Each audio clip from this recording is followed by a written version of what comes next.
प्रणम्य परमात्मानं सिद्धं त्रैलोक्यवन्दितम् स्वाभाविक चिदानन्द स्वरूपं निर्मलाव्ययम् शुद्ध जीवादिद्रव्याणां देशकं च जिनेश्वरम् द्रव्यसंग्रह सूत्राणां वृत्तिं वक्षे समासुतः जीवमजीवमदव्यम् जिणवरवसहेण जेण नित्यम् देविन्दविन्दवन्दम् वन्दे तं सर्वदा शिरसा कहे जीव अजीव जिन वर वृषभ ने लोक में वे वंद्य सुरपति वृंद से वंदन करूं कर जोड़ में। पहली गाथा भी बोलेंगे इसकी। छदव पंच अथी सत्तवितच्चाणि नव पयत्थाय भंगुपाय धुवत्ता निर्दिष्ठा जेण सोजिनो जयौ।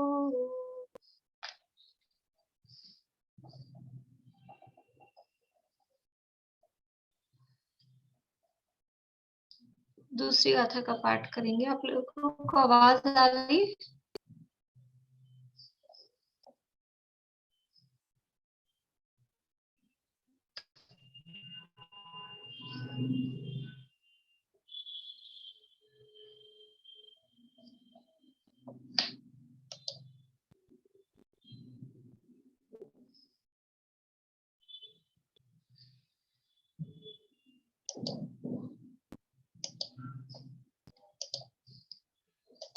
आवाज आ रही निशा आंटी?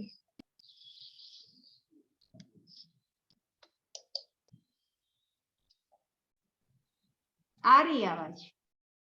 ठीक। गाथा पाठ करेंगे दूसरी गाथा का। बोली मनोरमा आंटी। वृहद द्रव्य संग्रह के अंतर्गत ही लघु द्रव्य संग्रह यहाँ दिया है, यानी वो उससे पहले लिखा है। लघु द्रव्य संग्रह पहले लिखा गया है, लेकिन क्योंकि अपने को इसके बाद में दिया है इसलिए लघु द्रव्य संग्रह। और नाम से भी लघु है, गाथाएं भी कम है और भाव लघु नहीं है। भाव तो उतना ही विस्तृत है। वो तो ब्रह्मदेव सूरी ने इस पर टीका नहीं लिखी, इस पे भी वो टीका लिखते तो उतना ही विस्तार उसमें भी हो ही जाता। अब अपन भी उतना विस्तार अभी इसमें नहीं कर रहे हैं, क्योंकि अपन पीछे पूरा विस्तार पूर्वक टीका सहित इसको पढ़ के आए हैं। तो 6 द्रव्य 7 तत्व 85 और 9 पदार्थ, ये वर्णन इसमें किया जा रहा है। 6 द्रव्य और 5 अस्थिकाय का वर्णन करने के बाद में कल 7 तत्वों का वर्णन 15वीं गाथा से शुरू किया था और कहा था जीवो नानी, जीव ज्ञानी है और बाकी पुद्गल धर्म धर्म आकाश और काल ये सब क्या है? अजीव है। अजीव है अर्थात अज्ञानी है।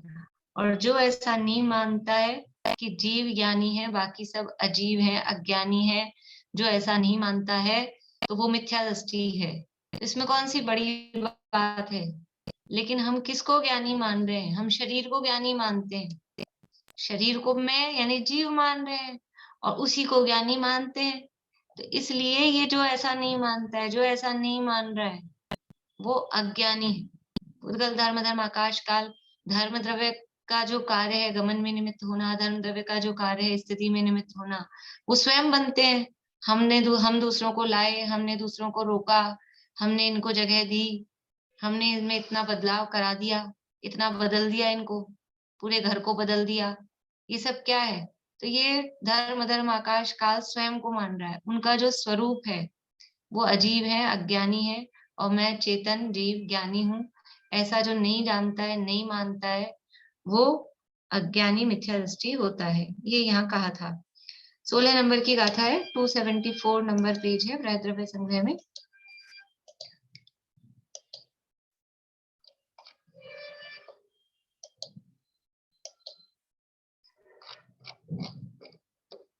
देखिए, मिच्छत्तम हिंसाई कसाय जोगाय आसवो बंधो स कसाई जम जीवो परिगिन्है पोगलम विविहम।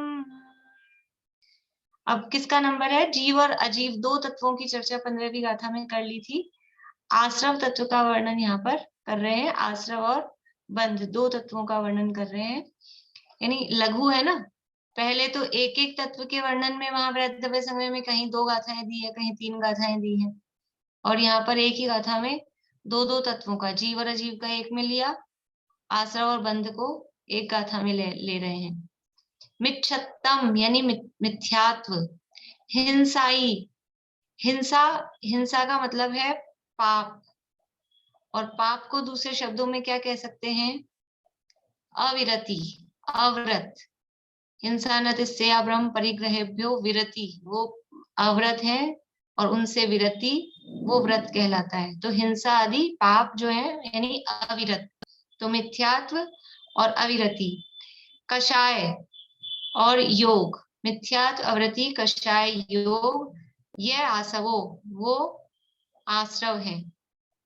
ठीक है, मिथ्यात्व, अविरति, कषाय और योग, ये ही आश्रव है। मिथ्या दर्शन, अवृत्ति, प्रमाद, कषाय, योगा, ये जो वहां 5 कहे तत्वार सूत्र में, यहाँ 4 कहे हैं। ये ही कर्मों के आने के कारण या कर्मों के आने का द्वार, वो आश्रव है। और बंधो, बंध क्या है?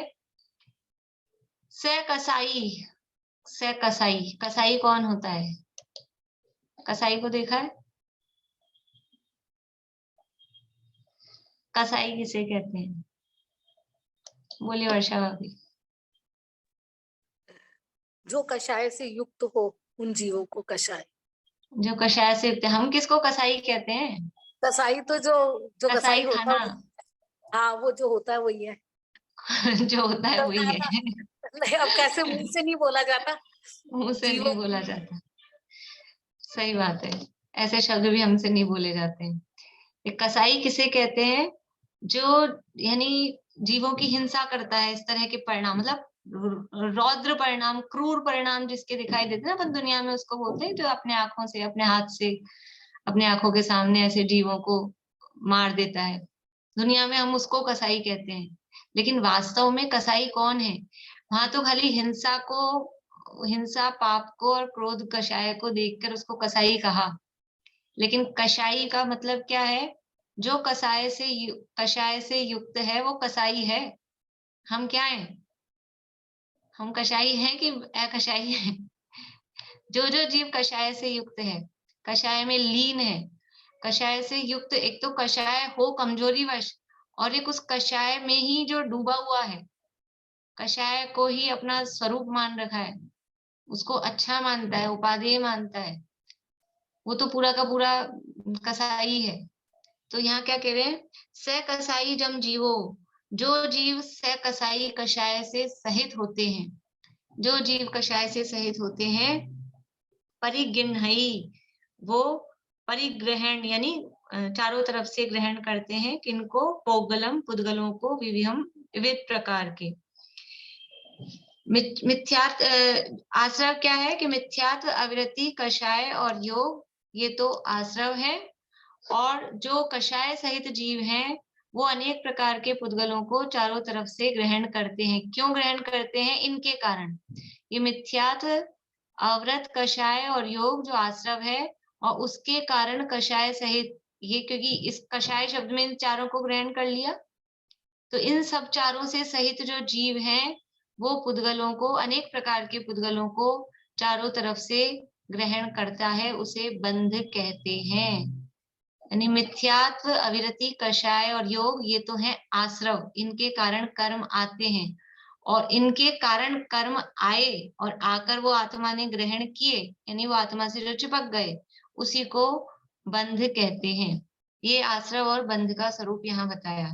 आश्रव अर्थात कर्मों का आना, कर्मों के आने का द्वार। तो कर्म क्यों आ रहे हैं, किस कारण से आ रहे हैं, वो कारण है मिथ्यात्व, अवृत्ति, कषाय और योग, वो आश्रव है। और उस आश्रव के द्वारा वो जीव जो कषाय सहित हुआ, आश्रव सहित हुआ, तो जो जीव ने अनेक प्रकार के पुद्गलों को ग्रहण किया, मतलब अपने आप आत्मा के साथ एक क्षेत्रावगाह रूप किया, चिपका लिया, बंध गया, उसी को बंध कहते हैं। ये मैं कह रही थी, जैसे इसमें लघु द्रव्य संग्रह में इन्होंने द्रव्य का तो पूरा खुलासा किया है, जैसे दो दो गाथाएं दी, आकाश की भी और काल की, और इसमें बृहद द्रव्य संग्रह में तो आश्रव की 3 और बंध की 2, फिर उन्होंने वहां खोला, यहाँ पे तो दोनों को एक में ही देते। हाँ, तो पहले हाँ? उन्होंने शॉर्ट में लिखा था, अभी शॉर्ट में पढ़ा रहे थे पहले, तो शॉर्ट नहीं में भाई, बता दिया।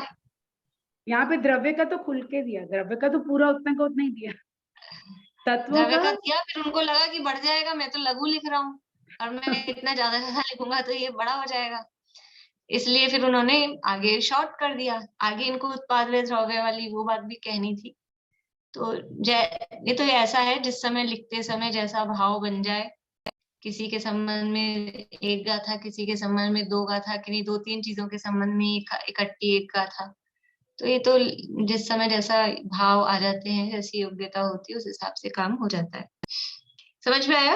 यानी आश्रव कैसे होता है और बंध कैसे होता है। कि आश्रव है वास्तव में मोह राग द्वेष के परिणाम को अपन आश्रव कहते हैं, वो भावाश्रव है। तो यहाँ मिथ्यात्व, अविरति, कषाय, योग को कहा और वहां मोह राग द्वेष को कहा, तो दोनों में अंतर है।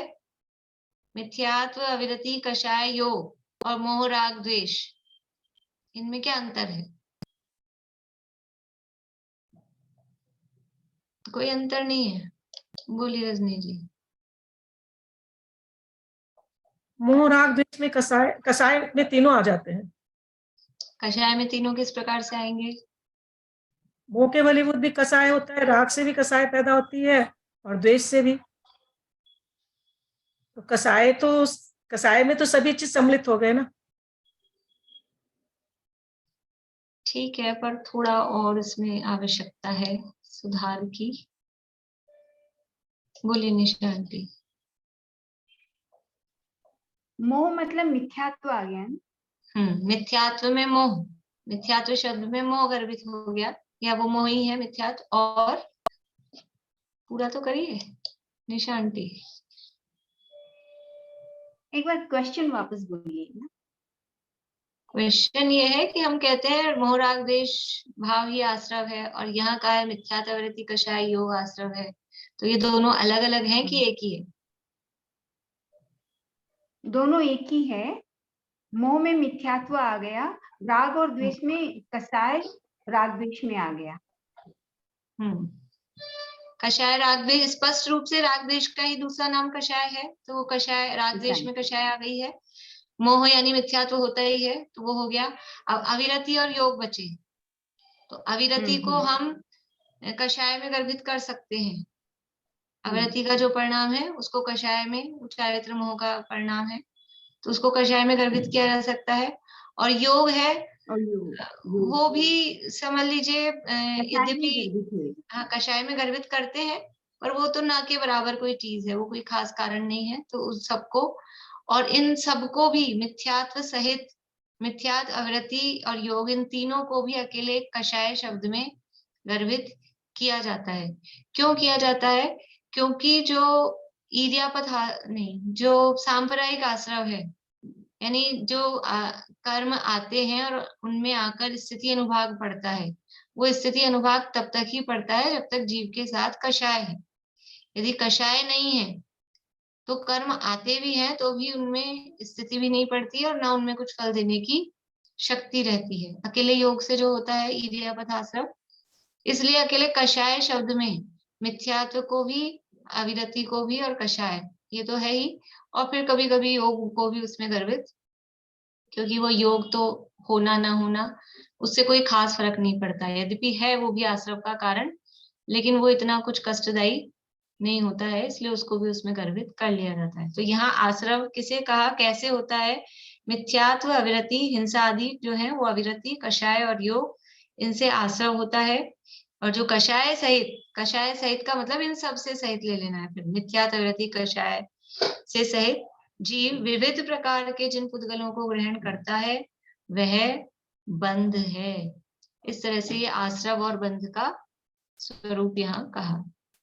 आगे देखिए संवर और निर्जरा।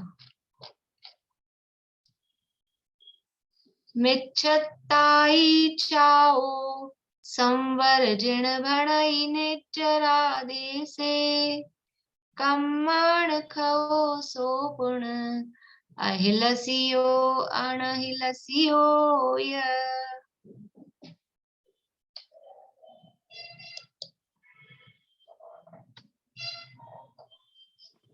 मैं ये पूछ रही थी, जो कषाय रहित जीव होगा तो वो पुद्गलों को ग्रहण नहीं करेगा? कषाय रहित जीव होगा हाँ। तो उसमें है ना योग सहित जीव भी पुद्गलों को ग्रहण करता है, लेकिन वो चिपकते नहीं, बंध नहीं होता। अच्छा। अकेला योग कहाँ होता है? होता है अकेला योग? होता है कि नहीं होता है? नहीं होता है। नहीं होता, अकेला योग कहीं नहीं होता।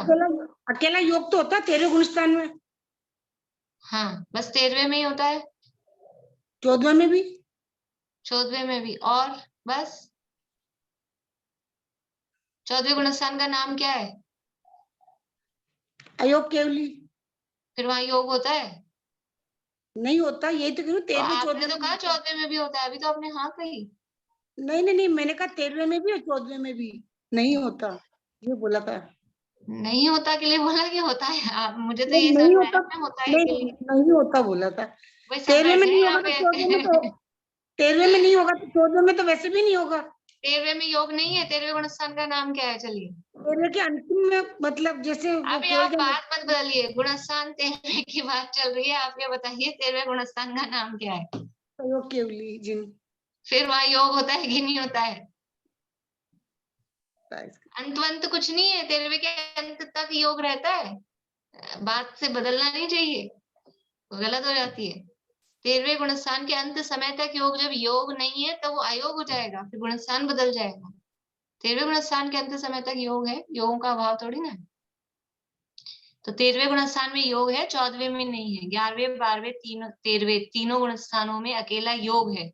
तो योग के कारण वहां कर्म आते हैं, ईर्यापथ आश्रव होता है, लेकिन क्योंकि कषाय नहीं है इसलिए वो कर्म जो आते हैं वो चिपकते नहीं है, इसलिए वहां बंध नहीं होता, केवल अकेला आश्रव होता है। ठीक है ना? तो आपका क्या प्रश्न था? मेरा तो ये कि था कि जो बोलिए। जो कसाई रहित जीव है वो पुद्गलों को ग्रहण करता है, ये वाला प्रश्न। हाँ, तो कषाय रहित जीव हैं 11वें 12वें 13वें 14वें, इन चारों गुणस्थानों में जीव कषाय रहित हैं, लेकिन 11वें 12वें 13वें वाले पुद्गलों को ग्रहण करते हैं क्योंकि योग है, पर ग्रहण करने के बाद भी वो बंधते नहीं है, चिपकते नहीं है, बंध नहीं होता, तो उसको ऐसा कह देते हैं कि कषाय रहित जीव पुद्गलों को ग्रहण ही नहीं करते, क्योंकि वो आके चिपक ही नहीं रहे तो फिर क्या कहें ग्रहण करना। अपने घर में अपनी बेटी आए और आके खड़ी खड़ी बाहर से या नीचे से आवाज दे के बस हाँ कैसे हो आप, कैसे हो, मैं ठीक हूँ, शक्ल दिखाई और चली गई, तो अपन कहते हैं कि हमारी आई थी, बेटी आई थी। बाहर से आए ना और एक ही दिन रुके तो ही अपन नहीं कहते कि आई थी, क्या आई, वो तो आई और चली गई 1 घंटा रुक के। तो ऐसे ही वो कर्म आए और वो तो रुके ही नहीं, उनकी स्थिति ही नहीं पड़ी, तो आए और निकल गए, इसलिए उसको नहीं आते हैं, नहीं ग्रहण करते हैं, ऐसा कहा जाता है। ऐसे नहीं बोल सकते इसको एक समय के लिए आए और चले गए। हाँ, तो ऐसा ही तो बोलते हैं, एक समय, तो एक समय के लिए आए तो वो बंध थोड़ी ना कहलाएगा, कुछ रुके तो बंधा कहा जाता है, इसलिए वो बंध नहीं है। 11वें 12वें 13वें गुणस्थान में ईर्यापथ आश्रव है लेकिन बंध नहीं है, क्योंकि स्थिति अनुभाग पड़ता है तभी उसको बंध नाम दिया जाता है। देखिए गाथा अपन ने पढ़ी थी 17 नंबर की, मिच्छत्ताई चाओ, मिथ्यात्वादी का चाओ यानी त्याग, वो संवर है। मिथ्यात्वादी के त्याग को संवर कहते हैं। किसने कहा है? जिन भनई, जिनेंद्र भगवान ने ऐसा कहा है। जिनेंद्र भगवान ने क्या कहा है कि मिथ्यात्वादी का जो त्याग है वही संवर है। यानी मिथ्यात्व का अभाव हुआ तो संवर है, अविरति का अभाव हुआ तो संवर है, कषाय का अभाव हुआ तो संवर है, और योग का अभाव हुआ तो संवर है। क्योंकि मिथ्यात्व, अविरति, कषाय, योग ये आश्रव थे, तो इन सब का मिथ्यात्व आदि लिखा है ना, आदि में चारों को लेना है, अविरति, कषाय, योग, तो इनके त्याग का नाम संवर है। संवर का प्रारंभ मिथ्यात्व के अभाव के साथ होता है, और उसके बाद में अविरति का भी अभाव होता है, कषाय का भी अभाव होता है, योग का भी अभाव होता है। निर्जरा किसे कहते हैं? तो कहा निर्जरा देशे कम्माण खो। निर्जरा क्या है? देशे कम्माण खो, एक देश, देशे यानी एक देश, कम्माण यानी कर्मों का, खो यानी क्षय होना, सो पुण्य, वो निर्जरा है। निर्जरा देशे कम्माण खो, निर्जरा एक देश रूप से कर्मों का क्षय होना, वो निर्जरा है। और क्या है? सो यानी वह निर्जरा, पुण्य यानी फिर मतलब और वह, पुण्य मतलब और कुछ कह रहे हैं, उसके लिए पूर्ण शब्द लगाते हैं। और वह निर्जरा कैसी होती है?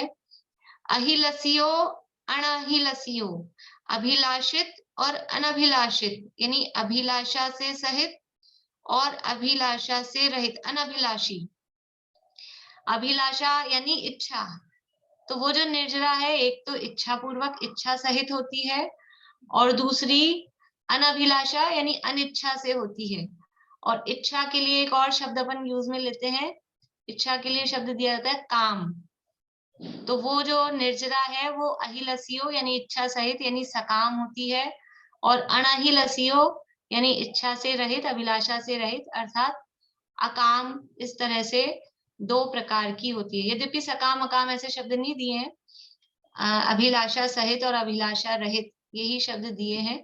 और उसका अर्थ क्या है? देखो, निर्जरा क्या है? कर्मों का एक देश नष्ट होना, आत्मा से अलग हो जाना। एक देश रूप से मतलब कि पूरे के पूरे कर्म आत्मा से अलग नहीं हुए, कुछ कर्म आत्मा से अलग हुए हैं, कुछ अभी बंधे हुए हैं। तो कुछ कर्म आत्मा से अलग हो गए, उसका नाम निर्जरा है। लेकिन वो निर्जरा दो प्रकार से होती है। एक तो जो हम इच्छा पूर्वक करते हैं, ऐसी निर्जरा, उसको बोलते हैं अभिलाषा सहित। और एक ऐसी निर्जरा जो हो रही है अपने आप, हमारी इच्छा नहीं थी लेकिन फिर भी हो रही है, तो ऐसी निर्जरा, वो दोनों तरह की निर्जरा होती है। लेकिन मोक्ष मार्ग में कौन सी निर्जरा को निर्जरा कहते हैं? जो इच्छा पूर्वक की जाए, इच्छा पूर्वक जो कर्म एक देश नष्ट किए जाए, वो तो मोक्ष मार्ग में निर्जरा तत्व के अंतर्गत ग्रहण की जाती है। और जो बिना इच्छा के कर्म नष्ट हो रहे हैं तो वो हो ही रहे। वो कर्म हर समय बंधते हैं, जीव के परिणामों के निमित्त से प्रति समय कर्म बंधते रहते हैं, और प्रति समय ही उदय में भी आते हैं। जो पूर्व बंधे हुए कर्म थे वो प्रति समय उदय में आते हैं। उदय में आने के बाद में क्या होता है? कर्म उदय में आते हैं, अपना फल देते हैं, फिर क्या होता है उनका? ततश्च निर्जरा सूत्र था। उसके बाद में वो निर्जरित हो जाते हैं। निर्जरित हो जाते हैं मतलब आत्मा के साथ में जो उनका कनेक्शन था, जो संबंध था, बस वो संबंध खत्म हो जाता है। वो वापस से अपने कार्बन वर्गणा रूप कन्वर्ट हो जाते हैं। तो ये ऐसा जो कार्यक्रम है, हर समय जो पूर्वबद्ध कर्म थे वो उदय में आ रहे हैं, फल दे रहे हैं और अलग होते जा रहे हैं। उदय में आ रहे हैं, फल दे रहे हैं और अलग होते जा रहे हैं। तो ये जो प्रोग्राम चलता है, ये तो सब संसारी जीवों को हर समय चलता ही रहता है। इसमें अभी हमारे समझ लीजिए आयु कर्म का उदय आ रहा है ना, नाम कर्म के उदय आ रहे हैं, 8वें कर्मों के उदय आ रहे हैं, ज्ञानावरण, दर्शनावरण आदि के यथा योग्य जो भी हैं, वो कर्मों के उदय आ रहे हैं। तो वो उदय आ रहे हैं तो अपन चाह के ला रहे हैं। अपने को कोई इच्छा है, मेरे को ये कर्म का उदय आ जाए, ये कर्म का उदय आ जाए, या हमने उस उदय आने के लिए कुछ त्याग तपस्या कुछ की है, ऑटोमेटिक कर्म उदय में आ रहे हैं। उदय में आ रहे हैं। अब आयु में अच्छे से समझ में आता है, क्यों? जैसे क्योंकि अपने को मालूम है, मान लीजिए 100 साल की आयु बंदी है ना, 100 साल की आयु बंदी है, तो अभी हम जो भी जितने भी वर्ष हो गए, कोई 50 का, कोई 55 का, कोई 60 का, कोई 40 का, कोई 45 का, तो वो टोटल 100 साल में से ही इतने, समझ लो 100 साल के 100 अपने पास में कोई ऐसा समझ लो कोई वो है, गोलियां हैं, तो हर हर एक एक गोलियां आके खत्म होती जा रही है, तो खत्म हो गई तो बस वो नष्ट हो गई। लेकिन वो प्रति समय उदय में आके खत्म हो रहा है ना वो कर्म। हम ऐसा चाह रहे हैं क्या? अभी किसी को ऐसा बुद्धि दिमाग में ऐसा है, मेरे ये आयु कर्म का ये वाला निषेक आ जाए, अब ये वाला निषेक आ जाए, अभी आयु कर्म अलग हो जाए, ये आत्मा से अलग हो जाए? कुछ नहीं, अपने आप वो कर्म उदय में आ रहा है, वो आयु मनुष्य आयु के रूप में फल दे रहा है, खत्म। सर्दी पड़ रही है तो अपने को रजाई मिल गई, रजाई मिल गई, या धूप में बैठ गए तो आपको साता का उदय अपने को लगता है, तो ये कुछ इसमें अपन ने अपने आप उस तरह का, जिस दिन साता का उदय नहीं होता उस दिन धूप ही नहीं निकलती है, उस दिन ठंडी पड़ी रहती है। ऐसा हो जाता है ना। अपन तो सोचते हम चाह के ला रहे हैं, लेकिन ये अपना जैसा उदय होता है उस हिसाब से बाहर में काम होते हैं, तो ये बिना चाहे हो रहा है। तो ये सबको प्रति समय ऐसे अनभिलषित बिना इच्छा की ये निर्जरा तो सबको हो ही रही है, जिसे हम जो एग्जैक्टली उसके लिए वर्ड है वो है सविपाक निर्जरा। फल देकर कर्मों का खिरना, विपाक सहित कर्म अपना फल दे दे के जो नष्ट हो रहे हैं वो कहलाती है सविपाक निर्जरा। वो बिना इच्छा की, उसमें कोई किसी की इच्छा नहीं है, अपने आप ही कर्म फल में फल दे रहे हैं, उदय में आके खिर रहे हैं। पर जो दूसरी है, दूसरी कौन सी है? अभिलाषा सहित, इच्छा पूर्वक जो निर्जरा की जा रही है। इच्छा पूर्वक का मतलब है कि हम उस कर्म के फल को नहीं भोगें, उस कर्म का जैसा फल आने वाला था वैसा हमने उसको उस रूप में नहीं भोगा, और हमने कुछ उसके लिए प्रयास किया, कुछ पुरुषार्थ किया, कुछ एफर्ट किया, तो तप आदि के माध्यम से, तप आदि के माध्यम से जो कर्म जैसा उसका फल देने वाले थे पाप रूप, और वो उनका फल वैसा नहीं आए, जितनी तीव्रता का फल वो देने वाले थे वैसा तीव्र फल उनका नहीं आए, और फिर कर्म वो नष्ट हो जाए, क्योंकि उसका तो समय आ गया है, कर्म का समय आ जाता है तो वो तो खत्म होता ही है, तो वो कर्म फिर नष्ट हो जाए, तो ऐसी निर्जरा कहलाती है अभिलषित या इच्छा पूर्वक की गई निर्जरा, जिसे हम अविपाक निर्जरा कहते हैं। ठीक है, तो ये निर्जरा दो प्रकार की। ये मैं सकाम अकाम वर्ड क्यों मतलब इससे बच रही हूँ, क्योंकि अकाम निर्जरा का अर्थ कुछ और अपन करते हैं। अकाम निर्जरा किसे कहते हैं? बोलिए सुनीता आंटी, अकाम निर्जरा किसे कहते हैं? जो अपने आप फल देकर खिड़ जाते हैं। अकाम निर्जरा किसे कहते हैं? बोलिए रजनी जी। प्रतिकूल परिस्थितियों को समता पूर्वक सहन करने से जो निर्जरा होती है। हाँ, प्रतिकूल उसे परिस्थितियों काम में निर्जरा हम आकुलता नहीं करते, समता भाव पूर्वक उस परिस्थिति को सहन करते हैं, तो वो पाप कर्म का उदय आया था, वो पाप कर्म का उदय खत्म हो जाता है, वो पाप की निर्जरा हो जाती है, उसको बोलते हैं अकाम निर्जरा, है ना। तो अभी हम यहाँ पर अकाम शब्द यूज में लेंगे तो अपना दिमाग उधर जाएगा, इसलिए मैं सकाम अकाम वर्ड की जगह इच्छा सहित, इच्छा रहित, या फिर वो जो अपने वर्ड्स हैं सविपाक निर्जरा और अविपाक निर्जरा, वही अपने को यहाँ प्रयोग करना चाहिए। बोलिए भारती आंटी। ये जो निषेध बंधे रहते हैं कर्मों के, वो उसमें क्या बहुत सारे कर्म एक संग भी आ सकते हैं उदय में? निषेध का मतलब ये बहुत सारे कर्म परमाणुओं का एक ग्रुप होता है, उसको निषेध बोलते हैं। और एक तो उसमें जितने हैं उस सेट में, उस निषेक में उतने तो हैं ही, और कभी कभी उदीर्ण हो जाए तो बाद में आने वाले उसमें आके मिल जाए तो और ज्यादा हो जाएंगे। नहीं, मैं पूछ रही थी जैसे एक संग 2-3 तरह 4 तरह के कर्म का उदय आ सकता है क्या? आयु का तो हर वक्त चलता है, आयु का तो एक समय में तो एक ही समय का आएगा, वो जो 2-3-4 समय का आप कह रहे हैं तो वो उदीर्ण होके कुछ और परमाणु उसमें आके मिल सकते हैं, ऐसे नहीं हो सकता। एक समय में, जैसे एक समय में साता का भी उदय आ गया, ये वेदनीय का भी उदय आ गया, मोनी का भी उदय आ गया, वैसे पूछो एक ये तो आप बताइए, एक समय में कितने, आप तो परमाणु पूछे कितने कर्मों का उदय आ सकता है? हाँ, क्योंकि आयु का तो हर वक्त आएगा। हाँ, आयु का तो तो कम आपको नहीं क्या होगा। लगता है एक समय में कितने कर्मों का उदय होना चाहिए? वही तो नहीं समझ में आ रहा था। आपको जो समझ में आ रहा है, आपको क्या लगता है, 1 का होना चाहिए, 2 का होना चाहिए, 3 का होना मेरे चाहिए? को तो लगता है ज्यादा का भी हो सकता है, क्योंकि हाँ, एक तो कम। ज्यादा में कितना? ज्यादा में कितना? अरे 8 कर्मों का उदय हर समय है। 8 कर्मों का उदय है। ज्ञानावरण का उदय है कि नहीं है? अभी केवल ज्ञान है क्या आपको? नहीं दर्शनावरण तो का उदय है कि नहीं? दर्शनावरण केवल दर्शन है क्या? अनंत सुख है क्या? मोहनीय का उदय है, सम्यक दर्शन। सम्यक दर्शन भी हो तो भी उसमें सम्यक प्रकृति आदि का उदय वो रहता ही है। सम्यक दृष्टि की बात तो अलग है, लेकिन अपन सामान्य बात कर रहे हैं। वेदनीय में साता या साता किसी एक का उदय रहेगा ही रहेगा। अंतराय का उदय शिवोपशम है, इसका मतलब उदय उसमें शामिल है ही, शिवोपशम है तो। और आयु कर्म का उदय है। नाम कर्म में ये शरीर आदि हैं, गति जाति आदि, इनका उदय है। गोत्र भी कर्म का या तो उच्च गोत्री होगा या नीच गोत्री होगा, बिना गोत्र से रहित। गोत्र कर्म का उदय कौन से गुण स्थान तक चलता है? 14वें गुण स्थान के अंत तक है। आयु का, गोत्र का, वेदनी का, नाम का, सब 14वें गुण स्थान के अंत तक चलते हैं। इसलिए सामान्य मनुष्यों को, सामान्य जीवों को 8 कर्मों का उदय है। उदाहरण तो भगवान हो जाएंगे जब 4 कर्मों के उदय बंद होंगे, 8 कर्मों नहीं के तो उदय। एक जैसे एक जो निषेक है उसमें मतलब सब 8 कर्मों के निषेक, 8 कर्मों का उसमें वो रहता है, कोई निषेक एक जो निषेक में निषेक 8 नहीं होते, हर कर्म का अपना अपना निषेक होता है। हर कर्म का अपना निषेक अलग होता है, एक निषेक में नहीं मिलते। वही। ठीक।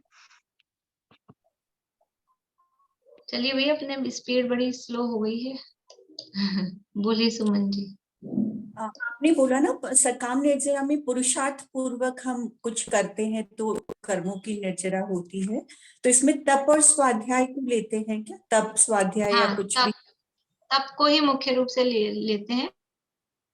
तो इसमें फिर कौन से कर्मों की निर्जरा होती है? मान लो तप किया तो किस कर्मों की निर्जरा होगी?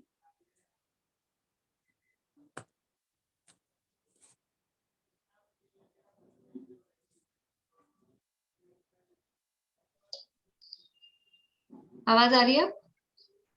हाँ, मैं पूछ रही थी कि तप करने से किन कर्मों की निर्जरा होगी, ऐसा कुछ तय होता है 8 कर्मों में से किन कर्मों की? ऐसा कुछ पर्टिकुलर नहीं है, पर वो जो जिनकी योग्यता हो, जो होने योग्य हो उनकी हो जाती है। जो उस समय समय पे आने वाले हो उनकी हो जाती है। दीदी, अभिलाषा शब्द का मेन मीनिंग यही समझा जाए, पुरुषार्थ पूर्वक कर्म की जो निर्जरा है वो अभिलाषा सहित है हाँ ना? हाँ ये शब्द अच्छा से लग रहा है, अभिलाषा के लिए ये हाँ। पूर्वक किया अभिलाषा जाता सहित मतलब वो इच्छा का मतलब है हमने कुछ किया उसके लिए। है। हाँ, या लेकिन पुरुषार्थ। हाँ, अब वो जो अकाम निर्जरा जो अपन कहते हैं प्रतिकूल परिस्थितियों वाली, उसमें हमने कुछ किया नहीं है, वो तो बिना इच्छा की हुई है, इसलिए वो अकाम निर्जरा है।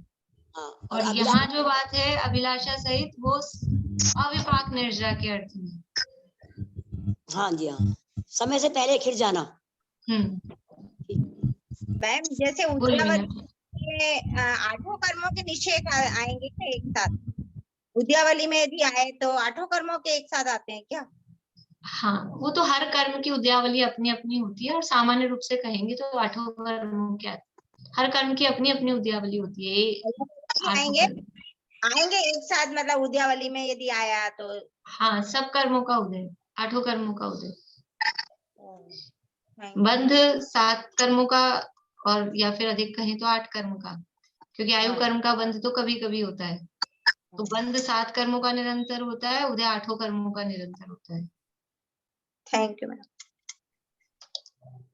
देखिए, मिच्छत्ताई चाओ, मिथ्यात्वादी का त्याग, यानी उनका अभाव, उनका दूर होना, वो संवर है, ऐसा जिनेंद्र भगवान ने कहा है।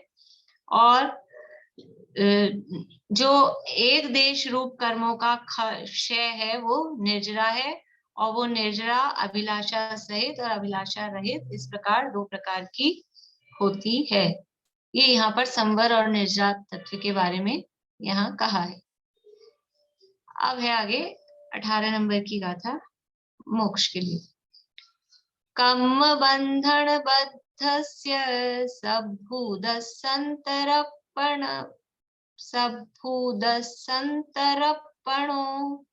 सवकम्म विनिमुक्को मुखो होई जिनेडिदो।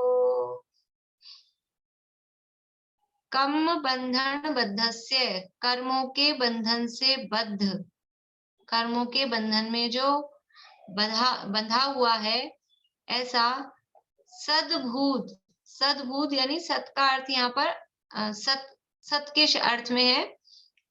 सत मतलब जो अच्छा है, प्रशंसावाची है। भूत यानी जो है, सद्भूत यानी प्रशस्त है, अच्छा है। कौन है? संतरपणो, अंतरपणो, भूदस अंतरपणो, ये सद्भूदस आधा से और पूरा से, और फिर अंतरपणो, अंक की मात्रा है, भूदस अंतरपणो, इस से के साथ में ये भी से पूरा हो गया और ये अंतरपणो। तो जो कर्मों के बंधन में बंधा हुआ सद्भूत यानी प्रशस्त जो अंतरपणो यानी अंतरात्मा है, जो वो अंतरात्मा है उसका क्या होता है? सब कर्म विनिमुक्को, सर्व कर्मों से विनिर्मुक्त यानी मुक्त हो जाना, छूट जाना, वो मोक्षो होई, वो मोक्ष कहलाता है या वह मोक्ष है। जिनेडिदो, ऐसा जिनेंद्र भगवान ने वर्णन किया है या जिनेंद्र भगवान ने ऐसा कहा है। यानी जो कर्मों से के बंधन से बंधा हुआ था, कौन बंधा हुआ था? ऐसा अंतरात्मा।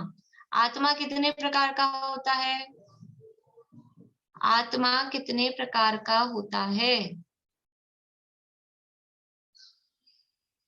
बोलिए सुनीता को।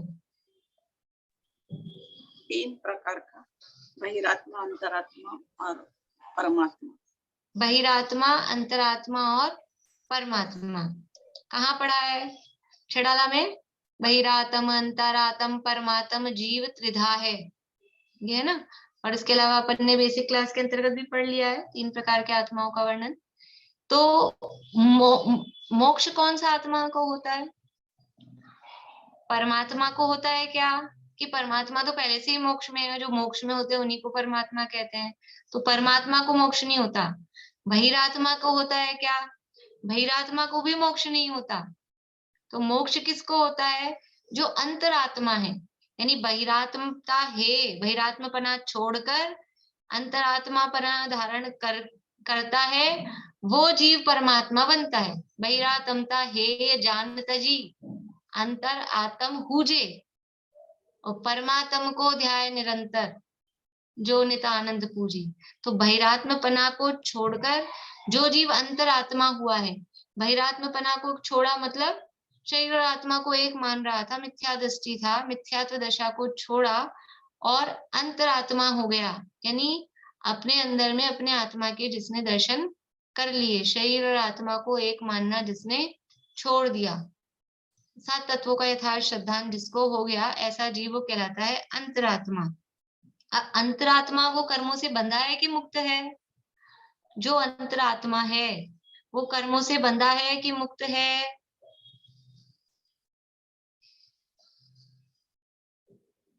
बंधा है। अभी वर्तमान स्थिति उसकी देखेंगी तो कर्मों से तो बंधा है।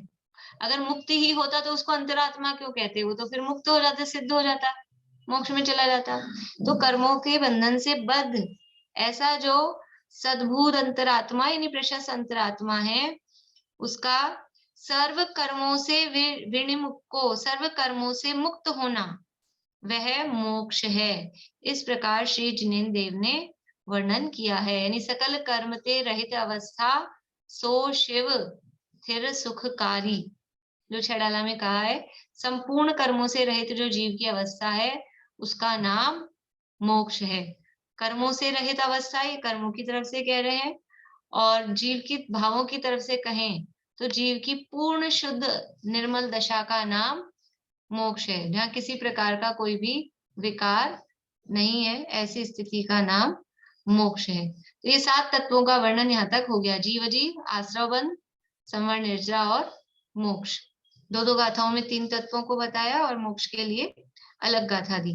अब तत्वों के बाद में बच गए हैं 9 पदार्थ।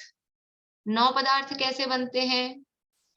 9 पदार्थ कौन कौन से हैं? वर्षा जी। 7 तत्व के साथ पुण्य और पाप। 7 तत्वों के साथ में पुण्य और पाप और जोड़ना है तो 9 पदार्थ होते हैं। तो अब यहाँ वो पुण्य पाप बच गए हैं, पुण्य पाप का स्वरूप बता के 9 पदार्थ का भी स्वरूप साथ में हो जाएगा। अब अगली गाथा में पुण्य पाप का स्वरूप बता रहे हैं। सादाउणाम गोदानम पैडियो सुहाहवे पुण्यतिथयरादि अन्नम पावम तु आगमे। सादा, सादा यानी सादा जीवन उच्च विचार। ये वो वाला सादा नहीं है, सादी रोटी सादा, ये सादा है साता। साता यानी साता वेदनीय। और आऊ, सादा आऊ, आऊ यानी आयु कर्म। नाम यानी नाम और गोदानम यानी गोत्र। पैडियो ये प्रकृतियां, सुहा शुभ, इनमें जो शुभ प्रकृतियां हैं यानी साता तो खुद है ही, और शुभ आयु, शुभ नाम और शुभ गोत्र। गोदानम, गोदानम यानी गोत्र।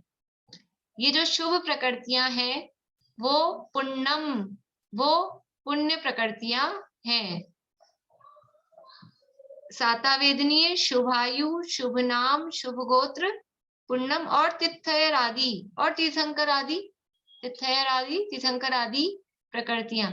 साता वेदनीय, शुभायु, शुभ नाम, शुभ गोत्र, तीर्थंकर आदि जो शुभ प्रकृतियां हैं, ये सब क्या है? पुण्यम यानी पुण्य प्रकृतियां हैं। और अन्नम, इनके अलावा जो है पावम, इनके अलावा जो बच गई हैं वो सब पाप प्रकृतियां। तो आगमे, ऐसा आगम में कहा है। साता वेदनीय, शुभायु, शुभ नाम, शुभ गोत्र और तीर्थंकर आदि पुण्य प्रकृतियां हैं, शेष अन्य पाप प्रकृतियां हैं। इस प्रकार परमागम में कहा है। ये पुण्य और पाप प्रकृतियां, पुण्य यानी प्रकृतियों के आधार पे पुण्य और पाप तत्व कहो या पदार्थ कहो, उनका वर्णन यहाँ पर बताया है। वहां अपने बृहद द्रव्य संग्रह में भी इसी तरह की गाथा वहां पर दी है।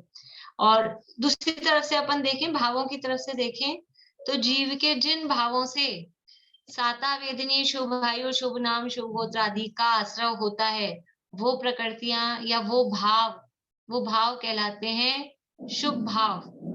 और जिन भावों से अशुभ प्रकृतियों का आश्रय बंद होता है वो भाव कहलाते हैं अशुभ भाव। ये सामान्य रूप से इन भावों के आधार से भी इनको ऐसा कह सकते हैं।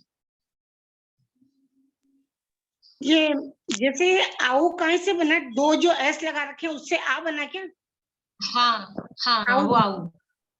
अच्छा ठीक है। वो आई होते हैं एस तो, पर वो साइलेंट होते हैं। अच्छा अच्छा ठीक है। साइलेंट होते हैं इसलिए एस लगाते हैं, बोलने में उनका उच्चारण नहीं किया जाता है।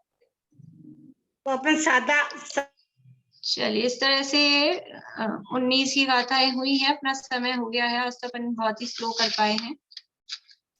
कल अपन कोशिश करेंगे, कोशिश क्या, कल तो इसको पूरा अपन करेंगे ही। 25 तक 6 गाथाएं बची हैं। और कल 2:30 बजे से, यद्यपि 2:30 बजे अपनी तत्वार्थ सूत्री क्लास का समय है, लेकिन कल 2:30 बजे से अपने को जो रत्नकर्ण शावकाचार चल रहा है उसमें अपन सदाशिवदास जी का परिचय पढ़ रहे हैं। तो यद्यपि अपन वहां तक पहुंचे नहीं है, वो प्रकरण अब आएगा, लेकिन वो अपने को कल अवेलेबल है। वो जो सदाशिवदास जी अजमेर में रहे थे और जो सोनी जी की नशियां अजमेर में है, आप लोगों ने सुना होगा, सोने की अयोध्या वगैरह की रचना वहां बनी हुई है। तो वो जो मूलचंद जी सोनी जो थे, उनके वंशज ही अभी अपने कुछ भारतीय आंटी के कोई रिलेटिव लगते हैं। तो वो कल उनसे हमने टाइम लिया है, तो वो कल अपने को 2:30 बजे आके और सदाशिवदास जी के बारे में भी और सोनी जी के बारे में भी, वहाँ उन सब के बारे में जो भी कुछ उनको, जितना उनके पास में मटेरियल भी है, काफी उनके पत्र वगैरह भी हैं, और वो सब कुछ अपने को कल बताएंगे 2:30 बजे वाली क्लास में।